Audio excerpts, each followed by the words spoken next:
I'm here today to talk to you about effectively my childhood and the lessons I learned in re-implementing a childhood computer I had, and with a thinly veiled excuse of learning new C++ tricks. So there's a lot more emulation than there is C++ in this, but hopefully you're ready for that. So first of all, that's far too up to date. Let's go retro.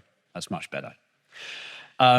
So why am I here trying to tell you that, first of all, yeah, I suppose I should say, the title is An Old Dog, New Tricks, Teaching an Old Dog New Tricks, and I am the old dog, just to be clear about that. Why am I doing this?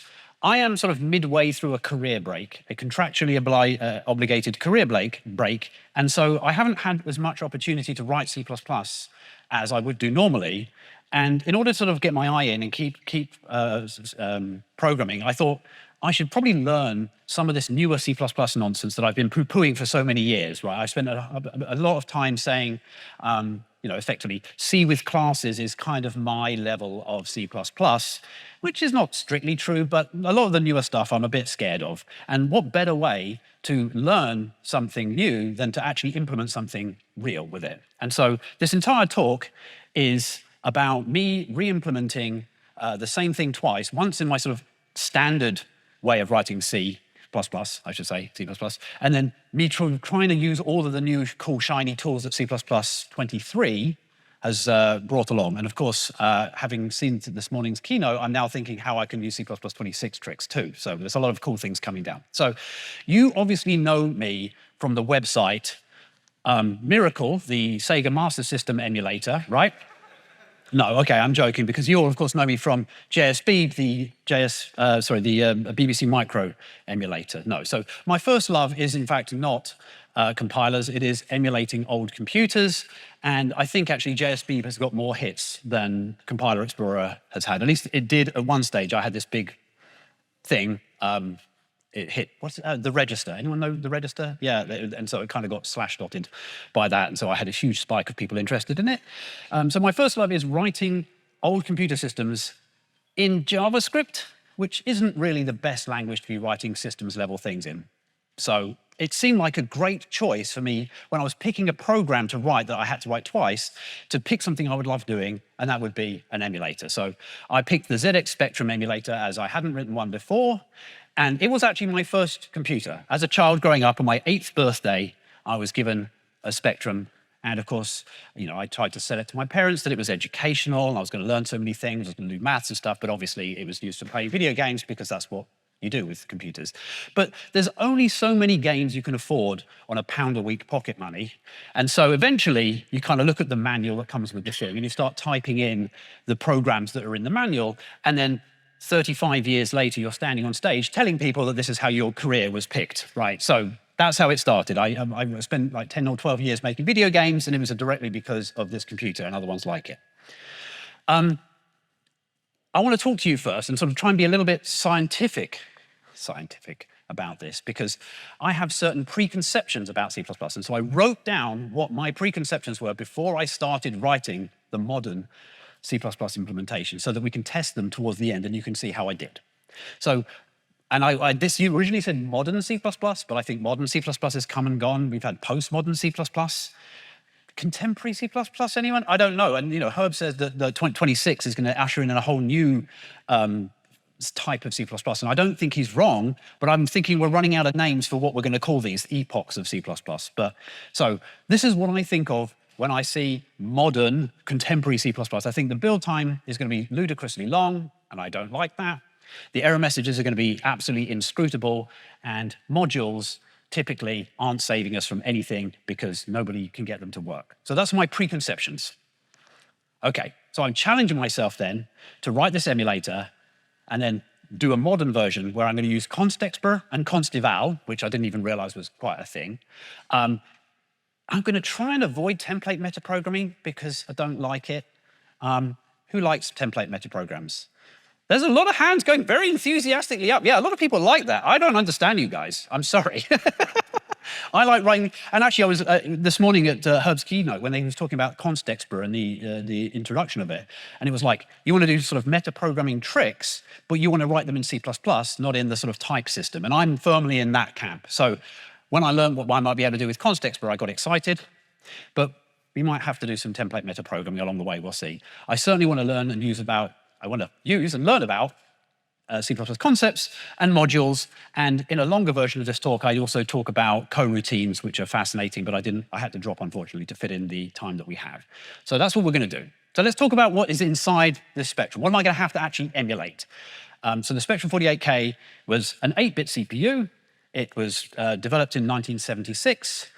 It ran at 3.5 megahertz with 48K of ROM and 48K of RAM and 16K of ROM. Sorry, the Z80 was developed in 1976. The Spectrum came out in 1982. And it had this chip called a custom ULA, and that ULA was responsible for doing like the screen and the sound and other bits and pieces. But one of the reasons I picked the Spectrum is because that's basically it. You've got the Z80 chip, you've got a ROM chip, a RAM chip, and this ULA, and then that's it.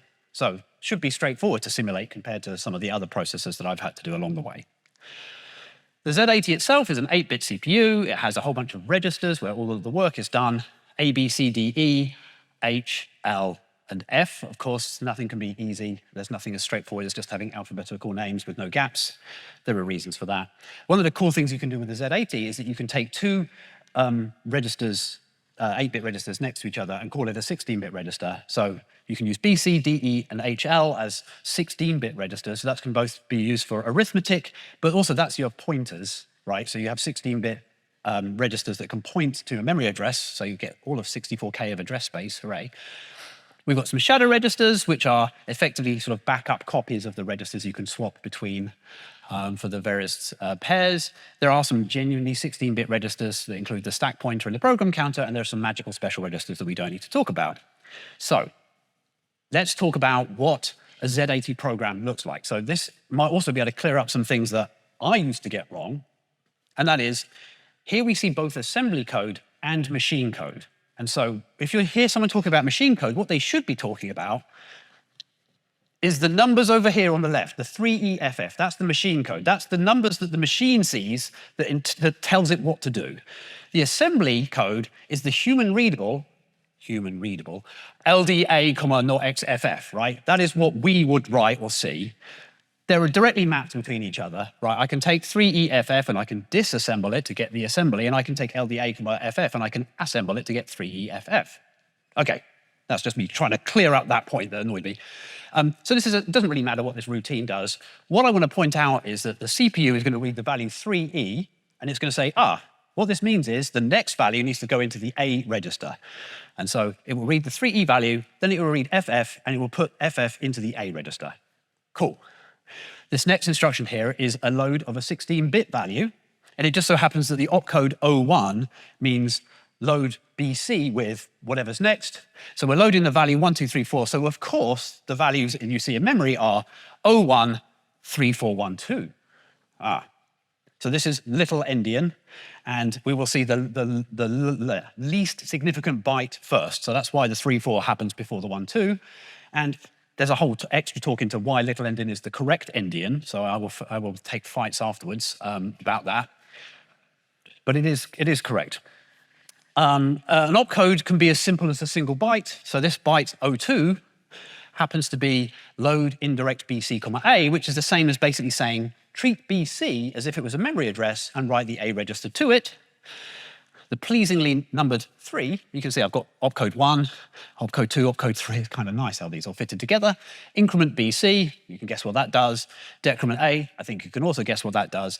Jump relative, if not 0. So that decrement set some flags that said whether or not that value ended up being 0. So if the A register is 0, we will not take this jump. Otherwise, we will jump back to the top of that loop here. And so 20 is the jump relative, if not 0. FB is an encoding for like -7 bytes to go back. So it kind of tells you where to go. And then if it doesn't jump back, we're going to return with C9. So there you are. You've now seen how a Z80 works. In fact, how any CPU works, any modern CPU, essentially follows a pattern like that to decode. And I'm sure most of you knew that, but it's always good to know. Let's quickly talk about the addresses, though. So we've got a whole 64K address space, and some of that is the ROM, some of that is the RAM. Pretty obviously, the ROM they've put it at the bottom of memory. So if you read to address 0, you get the first byte of ROM. No null pointers for us in this world. If you read from a null pointer, you just get the first byte of ROM. So that's sad. But we're not doing C++ on the Z80, although you can. And someone I was talking to someone earlier telling about the fact that Compiler Explorer does in fact support a Z80 compiler, so you can do with it what you will. And then if you read and write to the addresses 4,000 above, you're hitting RAM, and so you just affect the memory. And some of that memory is shared with the ULA to generate the picture that we'll see on the TV screen. And we'll talk about that in a minute. One of the other sort of interesting points is that at this point in time, CPUs didn't have like trap handlers. There was no segmentation fault, there was no illegal instruction. They just carried on doing whatever. They kept on trucking. So if you wrote to ROM, you might expect to get a seg fault or a break or whatever. But no, it just ignores it because ROM doesn't do anything when you write to it. So there you go. So the way that we're going to sort of handle this is we're going to have an array. We're going to assume that we've got the ROM somewhere from a legal place, because obviously it's copyrighted 1982 Sinclair Research, and I actually have mine in a Cadbury's tin, the ROM chip from my Spectrum, so I can do this. I usually bring it along with me, but I left it at home.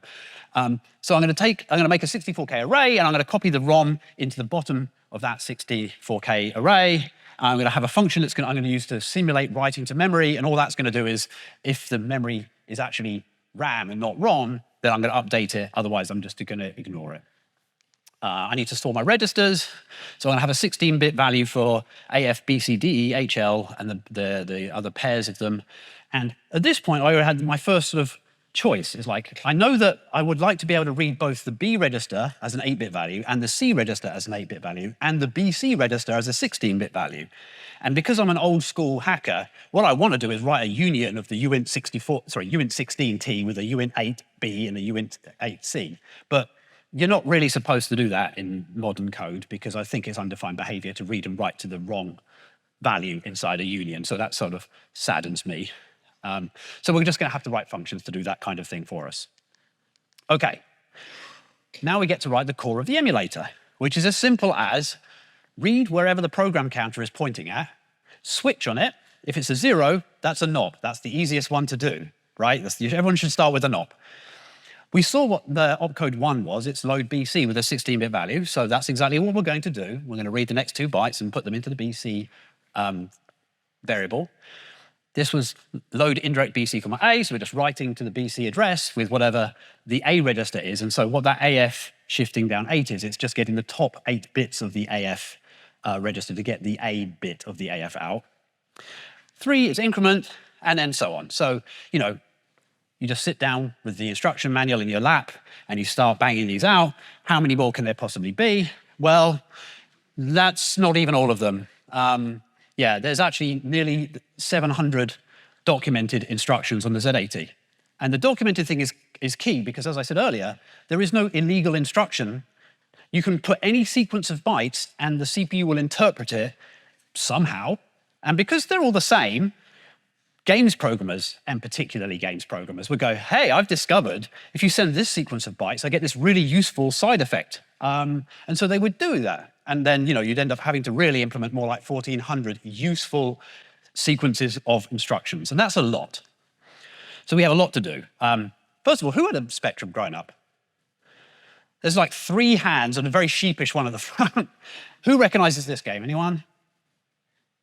Jet Set Willy, yes, yeah, right. There won't be I have done this before with challenges, but there were much more people who had these growing up in the last time I gave this presentation. So we're going to talk a little bit more about how I approached the 1,400 instructions I had to write, because I'm lazy. I'm very lazy. And so this is not my first rodeo. As you've seen, I've done a couple of other emulators. And as a result, I have certain opinions about how this thing should be done.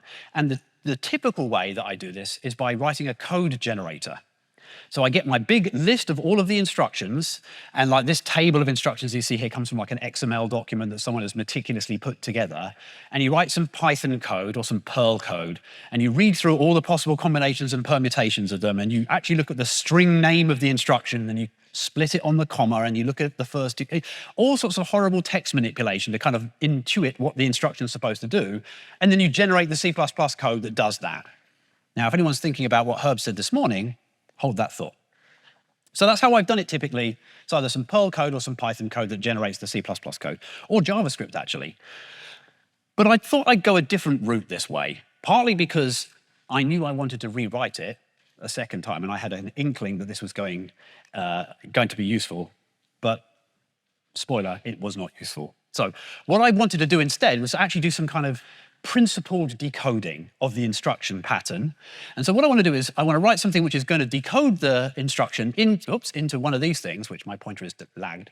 And it's an instruction kind of massless, frictionless, platonic ideal instruction, which has the opcode, how many bytes long it is, and then I have these operands, which are which register it's either going to read from or write to, and it could be indirect through memory, or it could be a constant, or things like that, and then an operation. And so instead of the combinatorial explosion of 1,400 plus instructions, I'm hopefully going to decode it down to n possible source operands, n possible destination operands, and m operations. And that's far fewer than 1,400.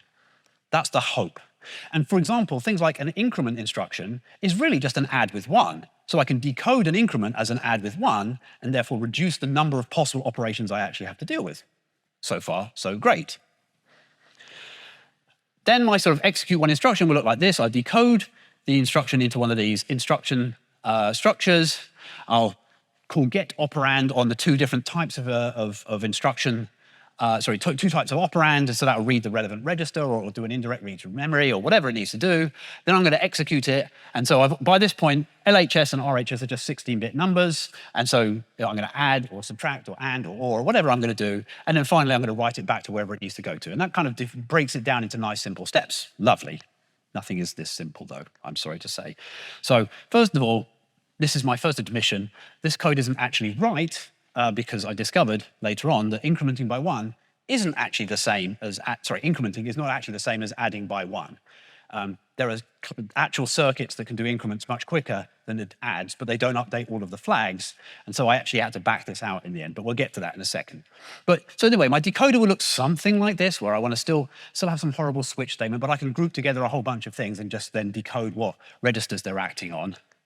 And then, my execution looks like this, given two 16-bit numbers. If I need to add them and get a 16-bit result, I do that. If I need to subtract them or add them with 8-bit, and so on and so forth. And as I say, there's about a dozen of these things: ands, ors, subtracts, shifts, and we're done. ALU is the arithmetic and logic unit. But unfortunately, it's not that simple. Nothing ever is, right? The thing that's missing out of this is the flags. So almost every operation that you do in the ALU updates the flags. That is, the result of the operation updates whether or not the result was negative or 0, or whether there was a carry, or indeed, when you're adding things with carry, whether there was a carry coming in from the previous arithmetic operation. And so we have to update the flags as well. And that's pretty tricky. Yeah, we don't have to go over this code here, but interesting side note, the Z80, while pretending to be an 8-bit machine that has 16-bit registers, is actually a 4-bit machine. It's just pumped twice. And so all of the arithmetic operations that act on 8-bit values are actually two 4-bit operations that happen one after another, which is why somewhere in hiding in here on line 6 is the half carry, which is a flag that has almost no use, but I have to support because, of course, people find uses for it. So I have to actually work out what the carry would be from bit 3 to bit 4. Anyway, yeah. Anyway, we finish all this off. We've now got like an execution set of steps that looks a little bit like a modern CPU even. We've got a fetch, decode, execute, and write backstage. That sounds like probably what you've learned at university. And you finish off all the instructions and you write the world's most terrible version of GDB and you call it specbolt console and you run it, and this is it. So here I'm just demonstrating the world's worst Spectrum emulator because we can't see anything other than what the registers look like. But this is a great start because thankfully there are people nuttier than me on the internet who have actually generated annotated disassemblies of the Spectrum ROM, so I can do a sort of follow along and kind of go, oh, I've got to the point where it's clearing the screen, or I've got to the bit where it's checking if it's a 16K Spectrum or a 48K Spectrum, and all that kind of stuff. And so you can kind of get through and, breakpoints and whatnot. And inevitably, really, what happens in this is you discover an instruction that you haven't implemented yet, and so it throws an exception. You're like, oh, I go and implement that one now. And so you can kind of leg yourself slowly into it. But, really, we want to see a picture. That's why I'm here anyway. So just briefly, the Spectrum has a very weird picture format. It was super clever for its day because in 7K or just under 7K, we got like a high resolution, 256 by 192, full color with a big fat asterisk display.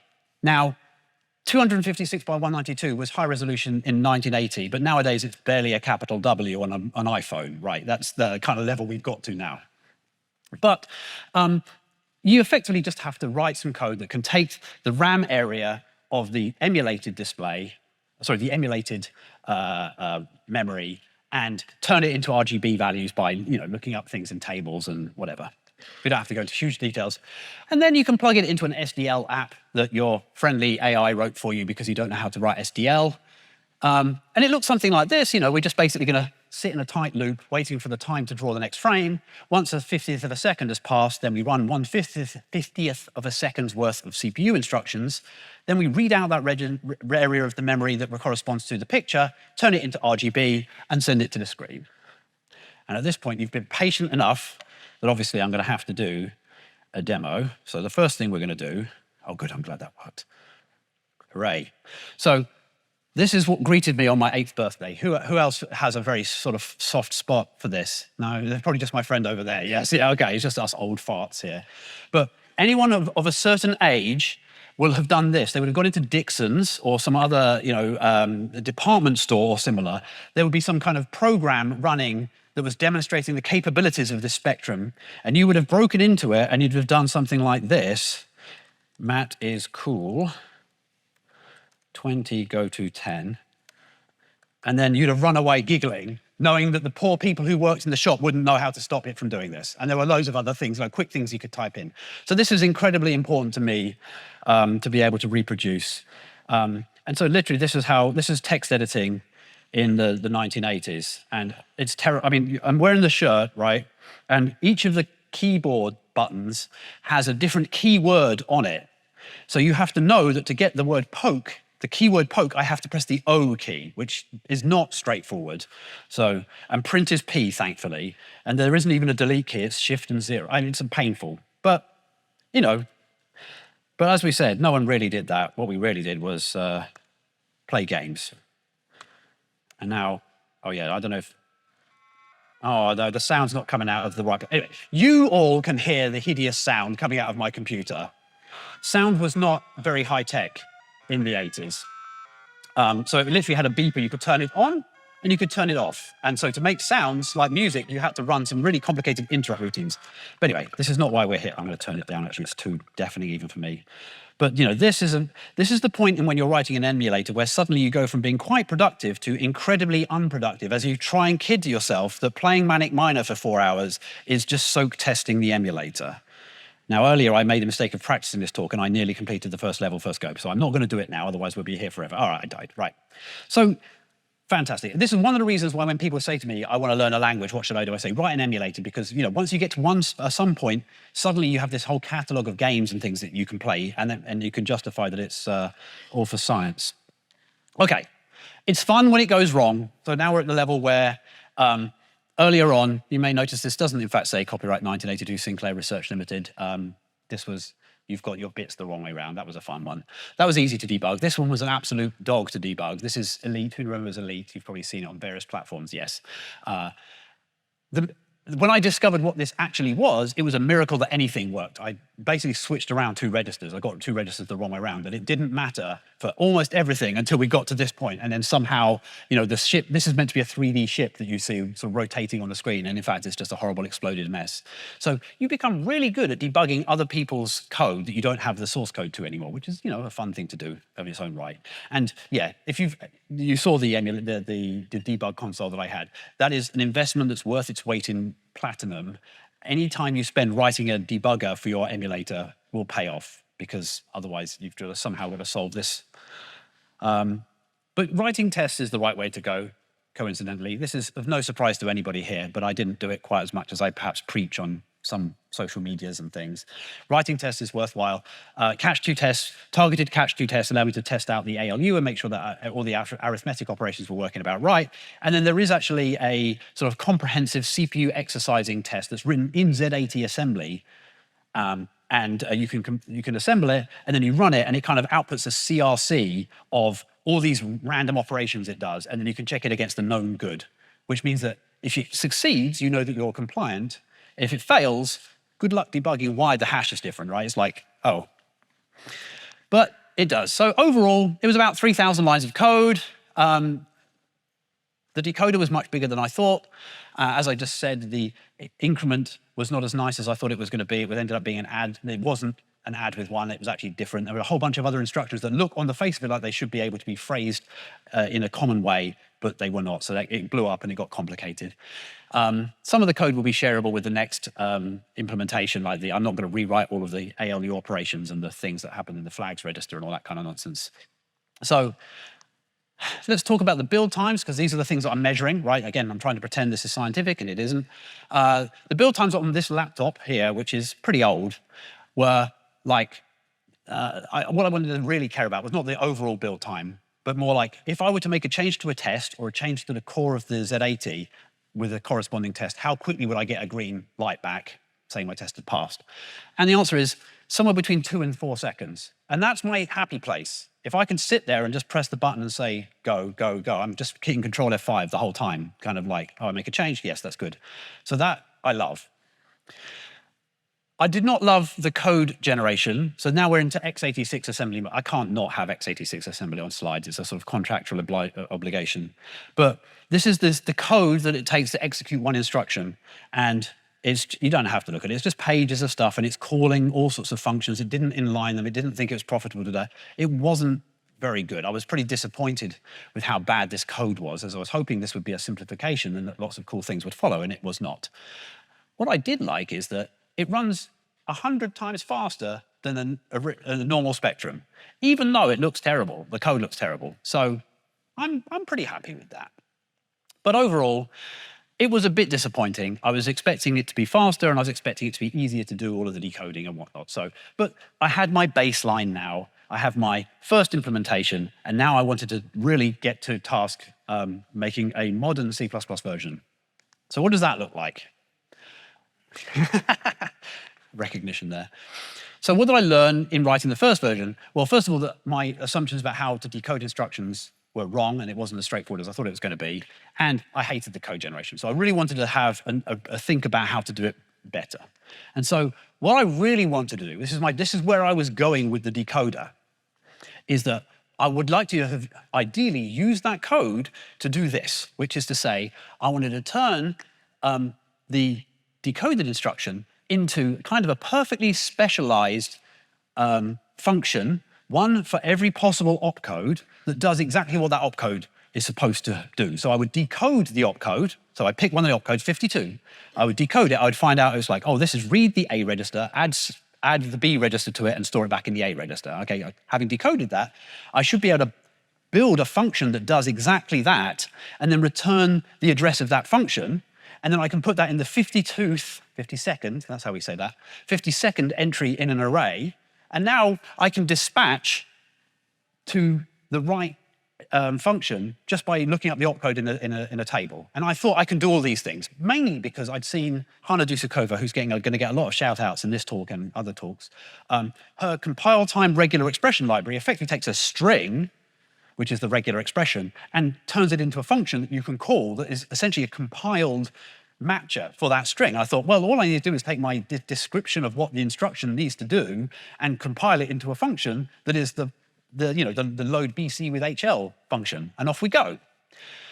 So that's what I wanted to do, and then effectively my execute one would look like this. I just look up the program counter, read that memory address, and then dispatch to my table, and it would go to the right instruction, and it would be perfectly specialized for that instruction. So how hard could this be? All right, well, you're about to find out. Oh, if my clicker works.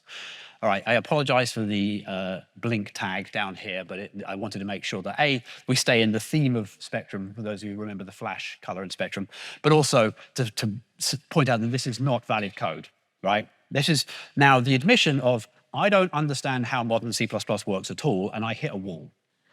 So this is what I was trying to do. What I wanted to do is to say, I want an array of functions, 256 array of functions that I can call to execute instruction n. And I'm going to do that by taking the values between 0 and 256, transforming them by decoding that number and say, hey, number 4 is an instruction. And then I wanted to write a function that sort of compiles it and returns me a lambda that does the work of that instruction. So this is what I was trying to do, was this loop over all the instructions. And this doesn't compile because even though this is constexpr, I can't write this line of code. You can't turn a value that was passed into this lambda here, this transform lambda, the opcode that was passed in, this opcode here. This is a runtime parameter because it's being passed to a runtime function, right? Even though it's all being evaluated in a constexpr context, I thought that, hey, no, I should be able to do some compile time tricks with this, and I couldn't. So I tried, well, this is what the compile function might have looked like if I could actually write this syntax where, this is a const eval function. This is now frantically me trying all of the keywords that I didn't know what they did until hoping that it would start working. But I'm like, if this is const eval, this function can only be called at compile time, which means definitionally the parameters passed to it must be compile time constant, so surely I can write this, but no, you can't. You can't make any kind of compile time checks on the value that comes in here. I couldn't decode and do whatever, and so like this didn't work, and I'm going to quickly skate through all of these things here, but you can see how, I invented switch constexpr here, which would have been a nice thing to have, but then I've heard that people are proposing this. It would be nice to be able to write all these bits and pieces and just have it just work. So I thought, well, I've been doing all these things to try and avoid writing the keywords template anywhere in my code, so I'm finally going to have to do it, although it's not actually on this slide. I thought, well, maybe I can do this instead. Can I somehow instantiate some kind of template function that can do all these tricks, passing it in this decoded object, which, again, is the opcode that's been decoded, and then execute that instead. But no, because I can't cross the divide back from runtime world back into template world. You can go from templates to runtime, but you can't go from runtime to templates. That is, I can't instantiate a template with what is a runtime value, even though this is known at compile time. I realize that's confusing. It confused the hell out of me, and I didn't understand it for the longest time. So essentially, the TLDR is constexpr does not work the way that I wanted it to, and I was stuck. And so what do you do when you're stuck? You go and find something else to do for a bit and hope that somehow magical pixies that work in the back of your mind come up with a better idea. In this instance, the magical pixies at the back of my mind were me asking Hanna Dusivkova for help, and she went away and thought about this for a while and came back with some ideas. So anything clever you see from now onwards is Hanna's work, not mine. But in the meantime, I started pondering, right? This decoder that I'd written that was super complicated, that had all these switch statements and didn't do even a very good job. How did a tiny piece of silicon the size of my fingernail in 1976 do all of this work, right? So this interlude is going to be, how does the chip do the decoding? Because it can't be that complicated if like a couple of hundred transistors can do it. So this is what a Z80 looks like if you take the top off and take a photograph of it. It's beautiful, really, isn't it? I love this kind of stuff. There's a whole bunch of them. If you love this kind of stuff, there's loads of websites that have them. But if we zoom in up the top bit here, this is the decoder. So this bit of the silicon is the bit that takes the opcode and turns it into whatever this chip needs to do to understand what that opcode means. And this is a PLA. It's a kind of ROM. It's not really ROM. It's sort of more like a hardware lookup table-ish. And some very kind people have decoded it and followed all of the traces, and they've worked out what it means. And even better than that, they simplified it down and said, okay, there is a method in the madness of these opcodes. They appear to be somewhat random with patches of patterns, but you can actually interpret all of these 256 opcodes in a relatively principled and straightforward way. What we're going to do is we're going to take the 8 bits of the opcode, and we're breaking them down into the 3 octal digits, X, Y, and Z. And then sometimes we ignore Y, but use the P and Q bits there, the 5, 4, and 3 bits. And we say, with relatively few rules, we can encode all instructions. So, for example, this is the most complicated one. Given that X is 0 and Z is 0, so that means we've got 2 zeros at the top and 3 zeros at the bottom, the Y bits mean these things. So we just write down those instructions, they're done. That doesn't look better than the switch statement so far, but hold that thought. For these two, this encodes a whole bunch of instructions, because now if Q is 0, it's a load. If Q is 1, it's a 16-bit add. And now this P value is used to look up in a table of which register I mean. And that's cool. All right, now I can just have a list of those registers, and that's me done with those. Similarly with increments and decrements. And then the best one here is that for a full quarter of all possible instructions, you can decode them by saying, well, if the top 2 bits are equal to the value 2, then the y bits correspond to one of the, how many? 1, 2, 4, this is 8. There you are, I can do this in my head. 8 ALU operations, and the Z bits correspond to one of the 8 possible registers. And so you just have a table of things like add, subtract, add, subtract, shift, XOR, and OR, and another table of all the register numbers. Okay, that's cool. And so now we have a kind of principled way. My big switch statement, which kind of sort of squinted and tried to look at what the opcodes might be, can be phrased a bit differently. By this time, Hannah had got back to me and said, I've got a plan. And so together we collaborated. And so this is the new approach. What we're going to do, rather unsurprisingly, is we're going to make a class for each category of instruction. So when I say a category, I mean things like a 16-bit load is a type of instruction, it's a category of instruction. And we'll template that on which register it's going to be loading with, which means that, now I am fully subscribing up to the whole, let's just use templates to do this, but never mind. So we can templatize it on the values that are parameterized, like which register it is or which ALU operation it is, that kind of thing. And then somehow what I want to do is use the X, Y, and Z bits to select which of these particular instantiations I'm going to use. Okay. And then the sort of bonus points then is somehow we have to turn it into a compile time table. We still have the compile time table problem, but we've got a solution coming. So bear with me. So this is what it's going to look like. This is what an instruction could look like. It's a NOP, and it's the easiest one to implement as it was before. We're going to have 2 static methods on this, this class. One is the constexpr mnemonic, and the mnemonic here is just a string, except that at least pre-C++ 26, I can't have a string view there because sometimes I need to be able to generate that string. I actually need to kind of concatenate it and whatnot. But a mnemonic is effectively a stood array of char that hides and holds the value and then looks like a string for everything else. That was a frustration, actually discovering that I couldn't use a stood string there because you can't have constexpr stood strings that last into the program time. But it looks like from C++ 26, and anyone who was in this room who was at the meeting, there was some new thing that lets me do some magical things and like construct a stood string and a function, and then there was like stood make constant string or something. Static string. So the stood define static string, which then allows you to get a string view out that I could just store here. Is that how that works?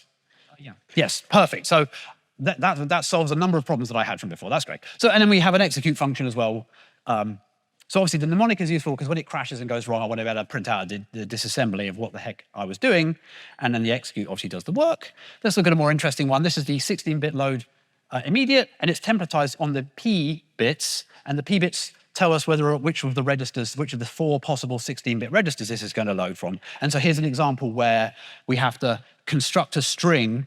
And so here I can use a stood string because this stood string that I'm generating at compile time does not last into the program lifetime because it's passed to the constexpr mnemonics constructor, which immediately copies the values out into its own storage, which will be obviated by the new stuff we just talked about.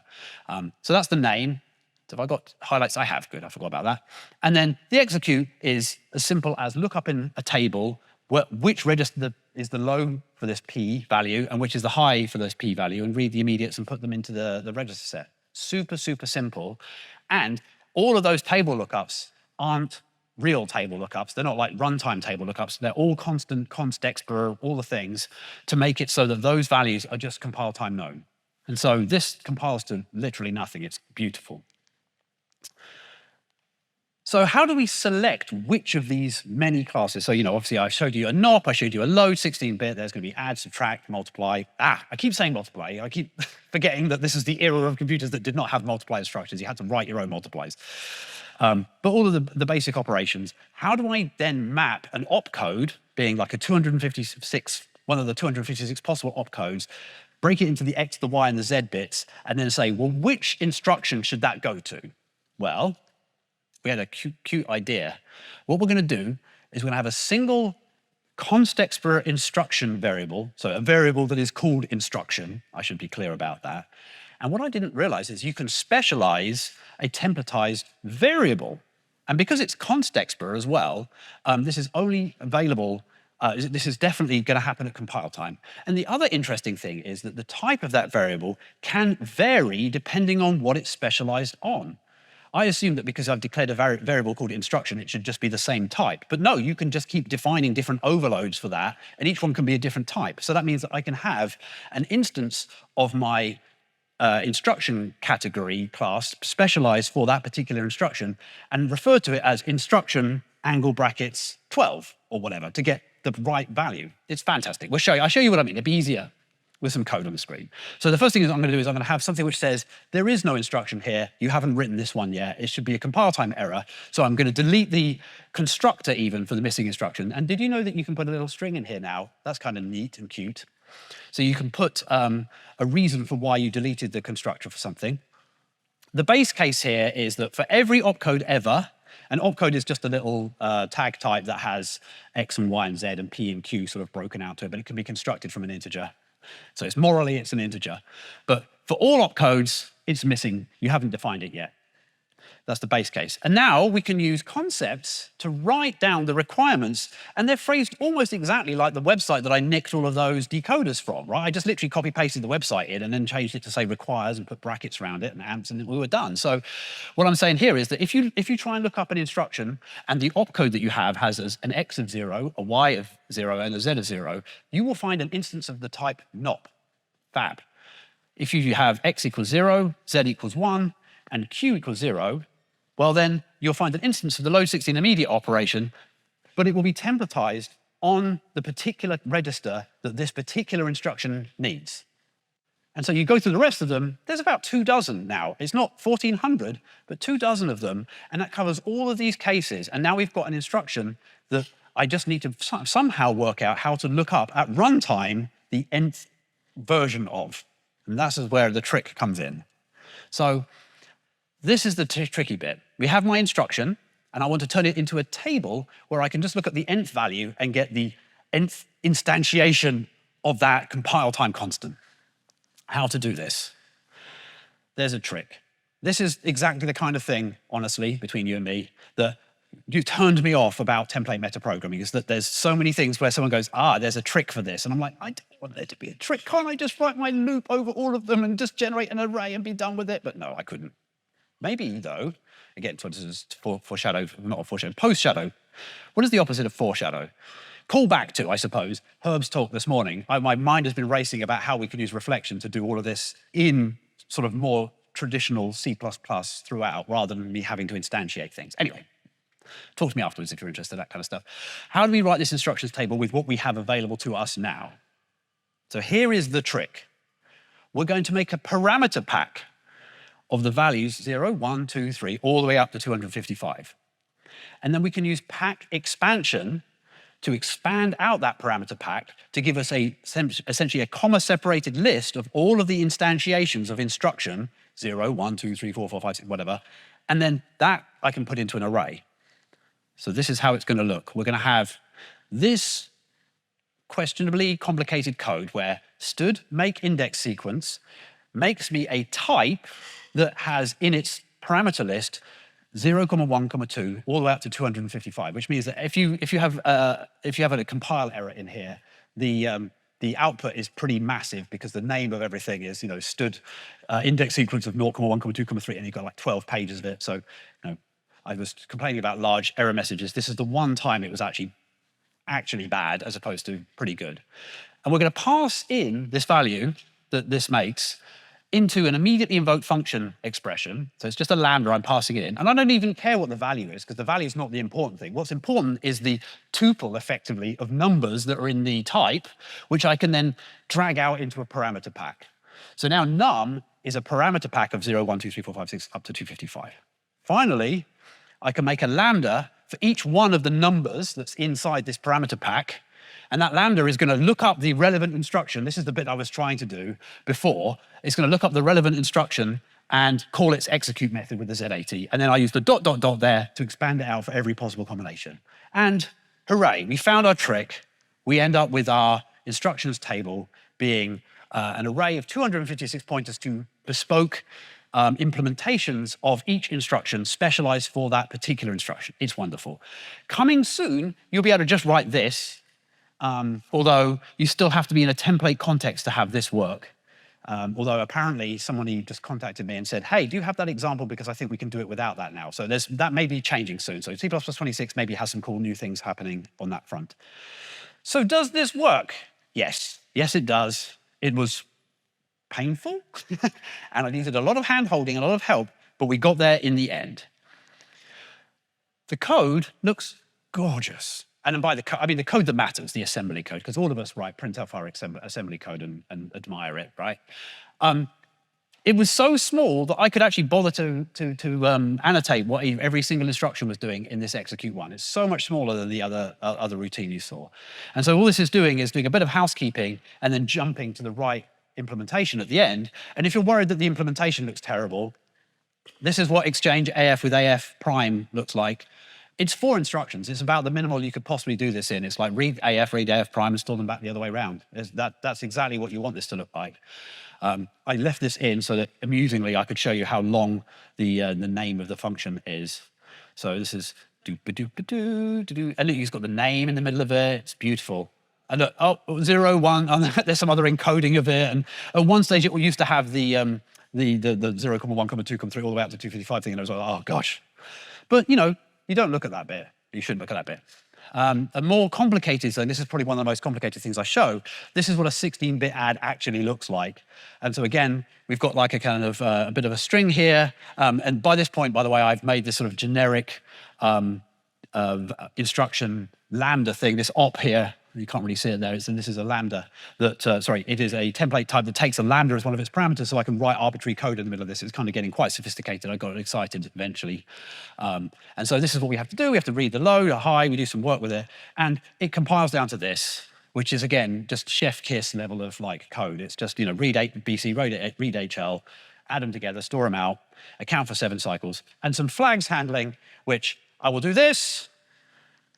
We will speak no more of it because it's horrible. Okay, because we're getting lower on time, let's talk about the build times. So if we just had a CPP file, we're kind of in the same ballpark as before. Hooray! But we don't have a CPP file anymore because most of the code is in the header file now where the templates are. And it has to be in the header file because in this particular case, I use it in the tests to test the internals of the system. I use it in the Z80.cpp to actually implement it. And I use it in disassembler.cpp to use the same table to generate to pull out the name. And that means that every time I touch the implementation file, I have this very variable amount of time. Again, this is on my laptop. And so this was not great. This was like 10 seconds, 20 seconds. And this is exactly the thing I feared about. But it's twice as fast as the last version. And for 10 seconds more build time, I'll take twice as fast. Thank you very much, right? And this is kind of like where I think that I started to turn the page on like, OK, I didn't like all of this, but it's so much faster. I have other slides that I won't have time to go on to where I did another version of this, but it's still, this was a pretty good outcome. So I want to talk about modules briefly because I hoped that build time and all that thing would go away when I said, hey, well, let's get it working in modules. So I've already spoiled that by my tone of voice. So modules, I was hoping for cleaner separation because that's, what we're being sold it for now. But really, all the time I heard modules over the years, it was like, oh, it'll be faster. Builds will be faster with modules. That is not the case, unfortunately. But they are beautiful to use. We just do this. We write it. It looks like a Java class file now, which is not bad, right? I'm just going to say that out loud. A lot of people are starting to shudder now I said that. So you say that it's a module. You say that this is part of the Z80 module. This is the partition called Z80 in that Z80 module or whatever. You import some other parts of your build. Brilliant. So that's the whole of the SDL just comes in instantly. All of the peripherals, library, the common stuff.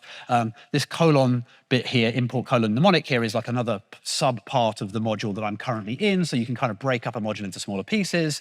And then you put the word export in front of anything you want to export and you're done. And you just write it like it's a header on your library, right? You just chuck all the code in there. And I'm still, that's a weird feeling for me. I'm so careful about putting things in the header file or in the CPP file, but you're like, no, everything goes in the CPP M file or whatever you call it.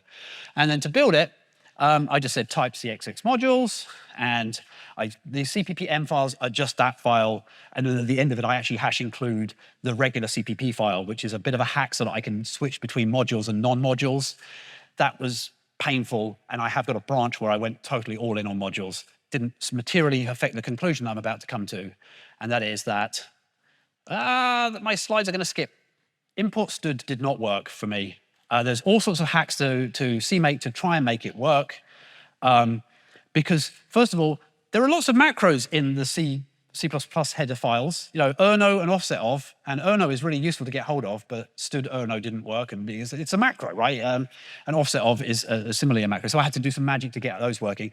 And then if any other library in your system includes C header files, they fight with the ones that you've imported in through the C++ runtime, and you get this kind of clash, and you get these weird ABI-looking errors that say, hey, this has already been declared without this tag. I'm like, no, it hasn't. Oh, no.